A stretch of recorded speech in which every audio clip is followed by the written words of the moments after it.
बाबासाहेबांना माहिती होतं जर हा विजय विसरला, जर हा इतिहास विसरला तर येणारी पुढची पिढी स्वतःला कमी समजेल. काही लोक विचारतात की दरवर्षी भीमा कोरेगावाला का जातात, काय असतं तिथं? तर मग ऐका. 1818 साली ज्यांना माणूस म्हणून सुद्धा जगण्याचा अधिकार नव्हता, अरे ज्यांच्या सावलीचाही विटा होता, अशा लोकांना जेव्हा संधी मिळाली तेव्हा ते शस्त्र घेऊन उभे राहिले. ही लढाई फक्त पेशवा विरुद्ध इंग्रजांची नव्हती, तर ही लढाई होती अत्याचाराविरुद्ध स्वाभिमानाची.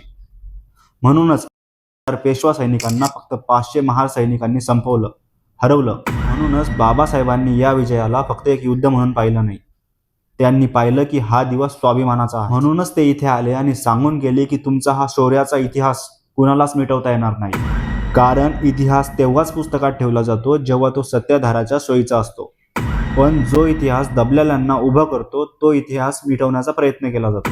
बाबासाहेबांना माहिती होतं जर हा विजय विसरला, जर हा इतिहास विसरला तर येणारी पुढची पिढी स्वतःला कमी समजेल. मित्रांनो, जर तुम्हाला वाटत असेल की हा इतिहास कायम जिवंत राहावा तर ह्या व्हिडिओला शेअर करा. जय भीम, जय महाराष्ट्र.